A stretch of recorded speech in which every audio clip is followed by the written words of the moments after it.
So you like the setup? Yeah, pretty cool, isn't it? Yeah. Everyone seemed to like it for our Today service on Wednesday, and then we have a service Friday. They liked it. And the reason, if you didn't guess, that it's set up this way is because of Barnum, the musical. The circus is coming to Asbury. And so we kind of have that's what the ring is about here. And I got a feeling this show is going to sell well. And we can't use the balcony for this show. So we are limited in some seats. So get your tickets quick and get here early to find your seat. If you can't find a seat, talk to Helen Downey. And she'll help you figure it out. Sorry, Helen. That's a private joke, my fault. We're kind of worried about getting everybody in here, but that's okay. We'll get you in here somehow. We'll be set up like this for 3 Sundays, because the show runs for 2 weekends, and they start their tech week this week. If this is your first time here, everybody is usually sitting facing that way, and the readings of the day, the litanies and the sermons are all done up here on the stage, and the choir's usually over here in that section. I like this a lot, except for the fact that I have my back to somebody as I'm preaching, and I'm sorry for that. Next week, I may try to do it in the round. I couldn't do it this week because of the lighting. We've got to adjust some of these lights to get on here because I can't see with that, and this is where the light is.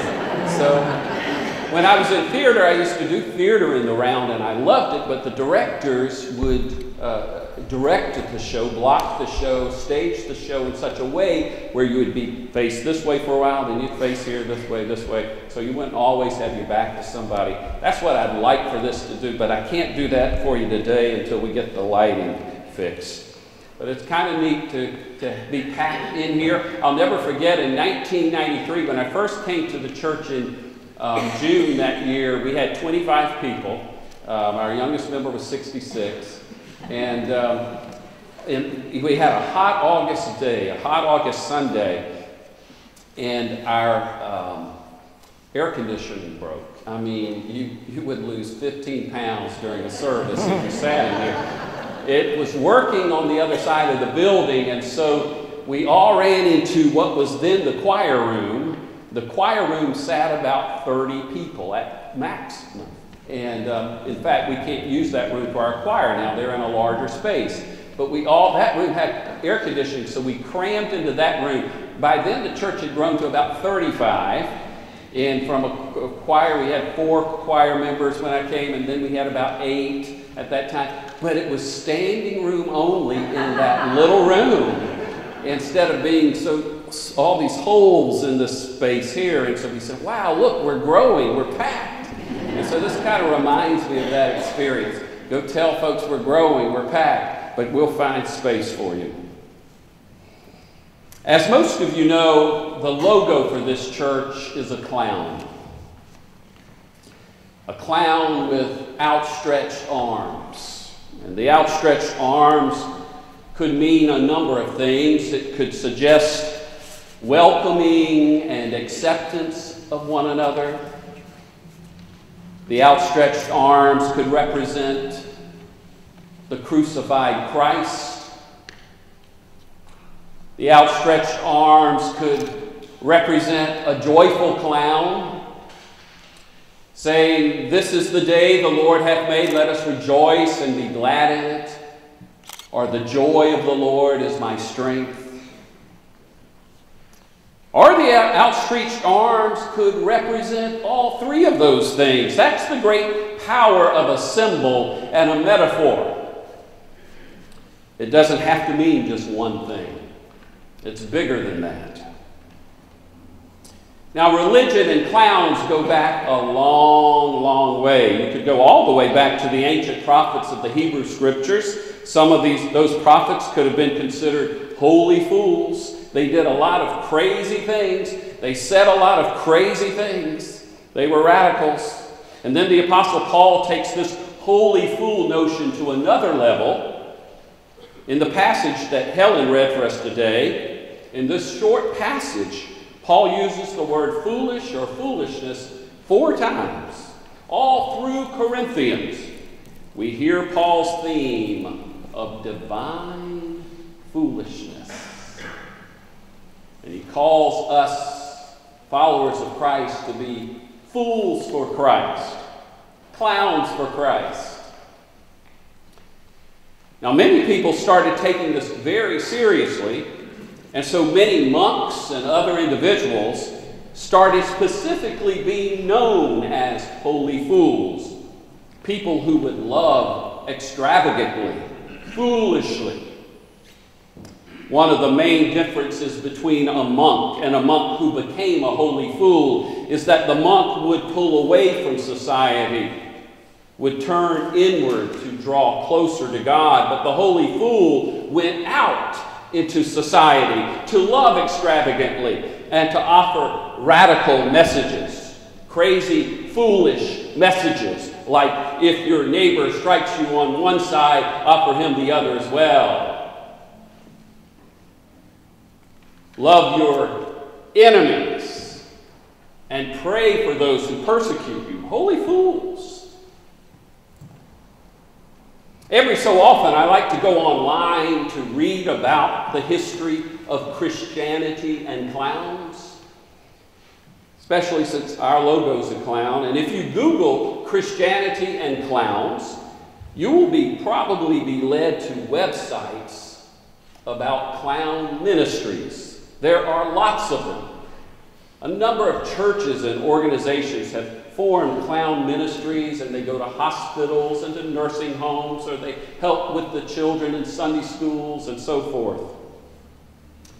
About 5 years ago, I was doing this clown history research on the computer, and I ended up on a website that played a radio broadcast that had already aired, but you could click on it and hear the broadcast again, so I did. But these 2 announcers who were broadcasting were making fun of clown ministries and the idea of clowns and Christianity. You know how some of these radio personalities like to criticize and stir things up and seem to enjoy doing it. Well, that's what was happening. And I couldn't believe it. They were 2 very dualistic personalities, arrogant and judgmental, and it saddened me that they were making fun of these clown ministries. And then one of them said, "Look what it says on this website." And he started reading a church's website, and he started laughing, not laughing out of joy, but laughing sarcastically. And as he was reading it, I said to myself, you know, that sounds familiar. And then it dawned on me, he was on our website. He was talking about us. And then I really got angry. And I wanted to give those 2 fellows a history lesson. And to make it worse, they had their facts wrong. They thought we had a clown ministry, but it just got me so upset that they would criticize and judge us without knowing us, without knowing the facts, and without knowing our stories. More on that later. But if you think a clown is a strange symbol for the Christian church, have you ever thought about how strange it is for the cross to be the main symbol of Christianity? The clown pales in its strangeness, for the cross was the electric chair of its day. Except, of course, it was even worse. The death was more painful and torturous and drawn out. And it was done out in the open, in public, for everybody to see. And that's the way they wanted it. That public torture and humiliation was done on purpose. Death on a cross was reserved for those who threatened the government. Crucifying someone was a political act to intimidate other Jews who had any notion of rebelling against Rome. All Christians from time to time should take a step back and consider how strange our religion looks. One of the most important and defining acts of our faith is the humiliating death of a poor Jewish man at the hands of an occupying power. And so when you wear a cross necklace, you're basically wearing a small electric chair around your neck. But the reason you're able to wear a cross around your neck, the reason we have crosses in our sanctuaries, and you can see there's a whole bunch of them on this side of the sanctuary and on that side of the sanctuary.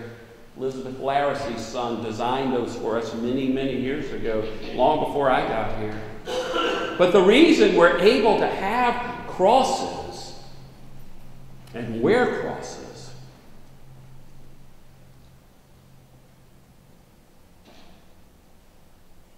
is because the cross means more to you and me than just a method of killing someone. Like our clown logo, the cross is a symbol or a metaphor that has come to mean many things. For some, the cross is a symbol of Christ's love,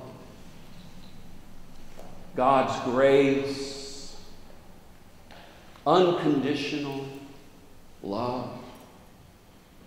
For others, it has a social justice connotation, standing up for what is right, even if that means suffering or dying for it. For others, the empty cross reminds them of Easter and resurrection and life eternal. And again, part of the wondrous nature of a metaphor is that the cross can mean one or all of those things. That's its power. The Apostle Paul also believed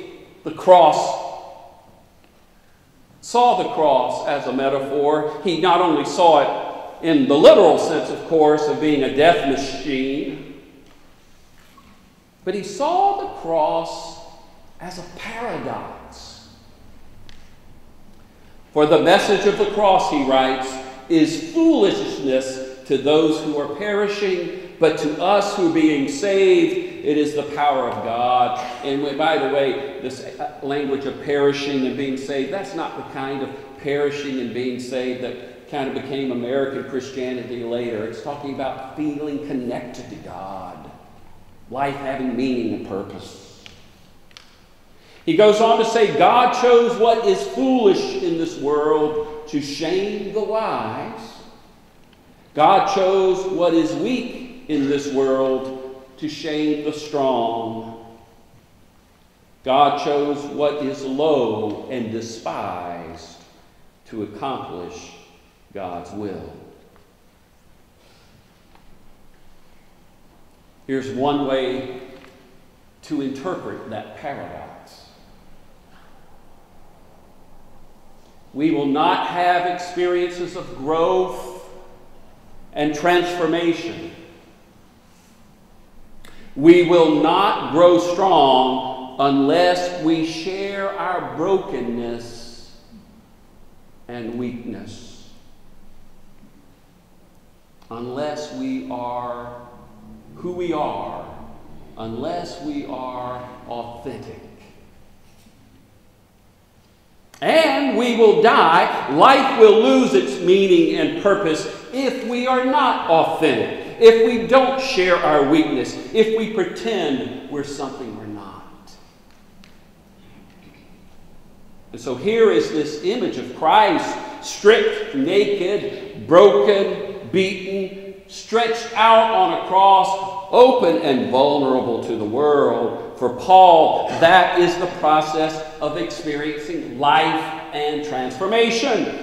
Not literally encouraging people to be nailed to a cross, of course, but to realize that it is this through this process of sharing weakness and vulnerability, of being authentic, of dying to the self and to ego, that leads to strength, transformation, and life. And it's interesting that Paul says that people were saved by the foolishness of what was preached, of what was said. So it's not just admitting to ourselves that we are weak and broken. It's sharing that with others, being authentic with others. Helen and Greg did a wonderful job of leading us this weekend for our Reconciling Ministries workshop.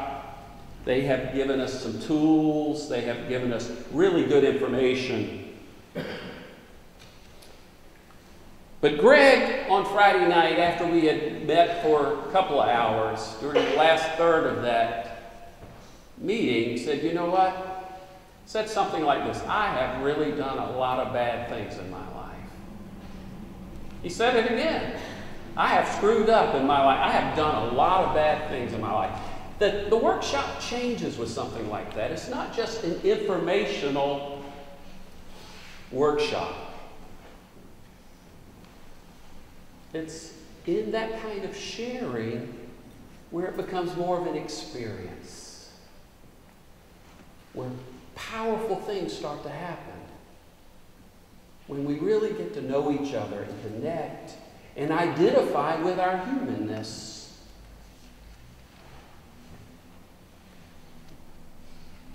Now, there's a difference between being honest and just plain self-disclosure. I'm not talking about just telling everybody all your dirty secrets. No. I don't want to know that. You don't want to know that. And what that's about is the person needing to get that stuff out. That's something very different from being authentic and honest and sharing our brokenness and weakness. That's something different. That's for therapy.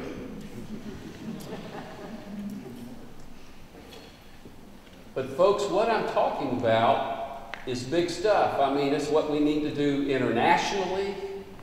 It's what we need to do nationally. It's to do what we need to do in our faith communities. It's the only way to true healing and peace.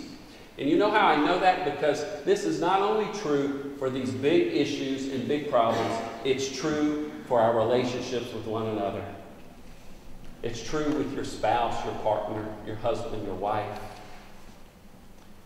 Yeah, it's taken me a long time to know this. Sherry's been the expert in my family at being strong by being weak. We would argue about something, and you know me, I don't want to lose. We'd both be stubborn, and then finally Sherry would be strong enough to admit some flaw about her, and her doing that would help me look at me more honestly and openly and express my problem with the situation and my flaws. And something incredible happens when that happens. Unfortunately, she was the first one to take that strong step first of being weak. And she's taught me, and hopefully I'm learning. But that's what it's about. Not putting on masks, but being a holy fool out into the world, of course, but also with those who we are close to, because that's who really knows us, and that's where sometimes our hardest relationships are. I often have mentioned Fred Craddock in sermons, the great homiletics professor. I don't know if you realize that Fred died this week. What a great man he was, and a great preacher. He used to tell this story. I've ran out of notes now, so I can walk around. He used to tell this cool story about this church that hired this pastor and then let the pastor go. And no one could quite put the finger on what was wrong. The pastor led a great worship service. The pastor was able to draw some new members into the church. The offering was healthy. What was wrong? Nobody could put the finger on it. It's just that one day the administrative board said, I'm sorry. And then told the pastor that she had to leave. Did you hear it? Did you hear what was wrong? They told the pastor that she had to leave.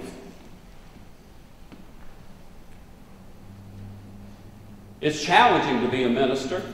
It's even more challenging for a woman to be a minister. And it's very, very challenging for a woman to be a minister in the South Georgia, in the South Georgia Conference. When I left Wesley Oak to come to Asbury Memorial, Lynn Drake took the position over at Wesley Oak, and many of you know Lynn. She was here for a time. A wonderful person. Lynn's been there since 1993. One of her members, well, not a member of the church, a person who's been attending that church for 15 years, or 20 years. She started coming when I was there. Florence Kessler died this week. And Florence's funeral was yesterday. And I got involved with this because Florence had written in a note that she wanted me to sing at the funeral. So I did a song at the funeral. But Florence had actually was a member of another church, a Lutheran church, pretty far away, and her boyfriend attended Wesley Oak, and they lived about 3 blocks from Wesley Oak. So for the past 20 years, Florence has been attending Wesley Oak. She never officially joined. And by the way, if you haven't officially joined Asbury, you may want to hear this story, because if you don't officially join a church, it can get complicated. Because what happened, Florence's children did not live here. All right? Lynn had no idea what they thought about a woman minister. And the children knew about this other church. And sure enough, the Lutheran minister was contacted to do Florence's service. Now, Lynn Drake and the Wesley Oak community for the last 15 to 20 years have helped Florence. And through her long illness, were there side by side, helping her, feeding her, nursing her, doing everything for this woman. And Lynn wasn't sure if she would be asked to participate in the service. Thank goodness she was. And so thankful for Florence's 2 children for having the wisdom to allow Lynn to participate and to offer the eulogy. And what a eulogy it was. Lynn's a great writer, and she offered this incredible, poetic, endearing narrative about the life of Florence. And it could only be done by someone who really knew this woman, who had been by her bedside, who had walked with her, who had asked the questions with her. I mean, you couldn't help when you hear Lynn, be it a male or female minister, you would say, this is how Jesus, as Florence's minister, would have lived with Florence, and what he or she would have said at her funeral. And I know if Florence's children had any doubts about letting Lynn offer the eulogy, I know afterwards they said, thank you. Thank you. But I got to thinking, what if Florence's children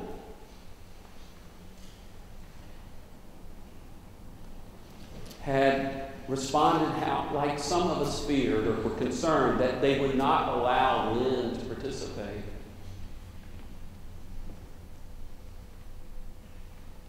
We would have never experienced this incredible eulogy, this incredible sharing, heart-to-heart, authentic, human sharing that became something divine.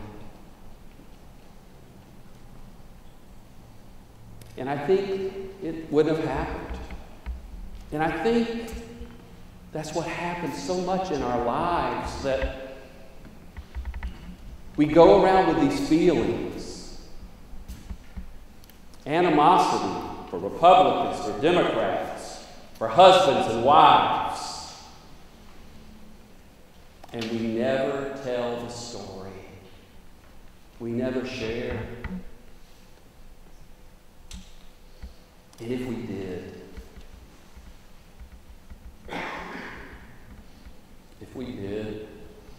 God comes, magic happens. And I got to thinking about how I was responding to those two men on the radio. I became them, basically. I became judgmental. I wanted to get them. And instead, I should have been asking, I wonder what their lives are like. I wonder why they think the way they do. I wonder why. I wonder why. And so I want to encourage us all today to be holy fools, to be bold enough and brave enough to share our story, to share who we are, so God can happen. Amen? Amen. Amen. Let us worship God now with our tithes and our offerings.